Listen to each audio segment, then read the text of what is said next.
फिल्मों में खलनायक का किरदार निभाने वाले अभिनेता जीवन असल जिंदगी में हीरो थे। एक समय था जब फिल्मों में खलनायक इतना प्रधान होता था कि नायक से अधिक चर्चे खलनायक के होते थे।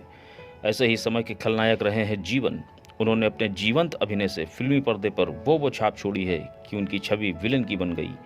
आपको बता दें कि फिल्मों में अभिनय भले ही जीवन ने विलन का किया हो, लेकिन असली जिंदगी में वो हीरो थे। अत्यंत शालीन, खुशमिजाज और लोगों की भलाई करने वाले। कहा जाता है कि एक उच्च कोटि का कलाकार उच्च ही होता है, फिर चाहे उसे भूमिका कोई भी मिले। उस समय धार्मिक फिल्मों का प्रचलन था। धार्मिक फिल्मों में जब जीवन को नारद की भूमिका निभाने का मौका मिला तो वह इस भूमिका में इतने फिट बैठे कि नारद मुनि के रूप में आत्मसात हो गए। जीवन को नारद मुनि की भूमिका में इतना ज़्यादा पसंद किया गया कि इसके बाद तो वो भी कोई फिल्मकार नारद मुनि पर फिल्म बनाता तो वो जीवन को ही इस किरदार के लिए बुलाता। जीवन ने बॉलीवुड सहित अलग अलग भाषाओं की 61 फिल्मों में नारद मुनि का किरदार निभाया। सबसे अधिक बार नारद मुनि की भूमिका निभाने का उनका record Limca book of world records में दर्ज है। जीवन कहते हैं कि फिल्मों में विलन के किरदार उन्होंने अपने पाप किए थे। जीवन कहते थे फिल्मों में विलन के किरदार में उन्होंने जितने पाप किए थे, नारद की भूमिका में उससे अधिक बार नारायण नारायण बोलकर उन्हें धो डाला। नारद मुनि का रोल करते समय जीवन सिर्फ शाकाहारी भोजन ही लिया करते थे। जीवन का जन्म एक कश्मीरी परिवार में 24 अक्टूबर 1914 को हुआ था। उनका असली नाम ओमकार नाथ धार था। बहुत छोटी, महज 3 साल की उम्र में ही जीवन के माता पिता का निधन हो गया। वो एक संयुक्त परिवार में रहते थे। उनके 24 भाई बहन थे। जी हाँ, 24 भाई बहन। जीवन जब 18 साल के थे, उस समय में फिल्मों में एक्टिंग का इतना क्रेज था कि फिल्मों का शौक रखने वाला लगभग हर व्यक्ति फिल्मी कलाकारों में अपनी छवि देखता था और खुद भी फिल्मी दुनिया में भाग्य आजमाने का ख्वाब रहता था।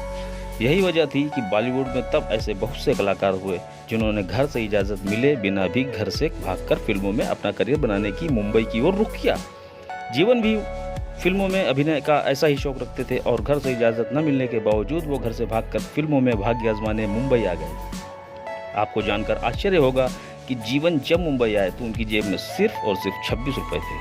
फिल्मों में अभिनय का ख्वाब लिए मुंबई आए जीवन को शुरुआत में काफ़ी संघर्ष करना पड़ा। उन्होंने डायरेक्टर मोहनलाल सिन्हा के स्टूडियो के रिफ्लेक्टर पर सिल्वर पेपर चिपकाने का काम किया और जब मोहनलाल ने सिन्हा को पता चला। मनोज बाबू का कुछ पता चला? हाँ, मेरा सेक्रेटरी चाणक उनकी तलाश में गया है। शांति देवी। 1935 में बनी फिल्म फैशनेबल इंडिया में जीवन को विलन का रोल दिया। फैशनेबल इंडिया जीवन की पहली फिल्म थी। इस फिल्म में जीवन का अभिनय कमाल का रहा, जिसके बाद उन्होंने पीछे मुड़कर कभी नहीं देखा। फिल्मों में लगातार रोल मिलते रहे। दुबली पतली काया, लंबे कद और संवाद बोलने की अपनी स्टाइल के चलते जीवन ने फिल्मों में अपनी एक अलग पहचान बनाई। अपने करियर के शुरुआती दौर में ही जीवन जान गए थे कि उनका चेहरा हीरो लायक नहीं है, इसलिए उन्होंने खलनायकी के अभिनय को ही स्वीकारा और एक लंबे समय तक इस किरदार में वो सफल भी हुए।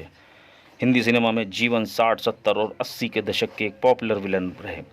इस बीच उन्होंने एक के बाद एक कई सुपरहिट फिल्मों में सुपर अभिनय कर वो मकाम हासिल किया कि उनके अभिनय को आज भी लोग दोहराते हैं। स्वामी कोहिनूर, शरीफ बदमाश, अफसाना, station master, Amar Akbar Anthony, Dharmveer, नागिन, शबनम, हीर रांझा, जॉनी मेरा नाम, कानून, सुरक्षा, लावारिस, नया दौर, दो फूल, वक्त, हमराज, बनारसी बाबू, गरम मसाला, धर्मवीर, सुहाग, नसीब और गिरफ्तार जीवन की यादगार फिल्में हैं।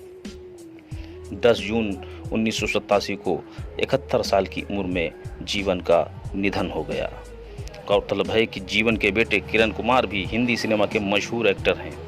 अपने पिता के नक्शे कदम पर चलते हुए उन्होंने भी कई फिल्मों में विलन की भूमिका निभाई। आज के लिए इतना ही। मिलते हैं अगले एपिसोड में।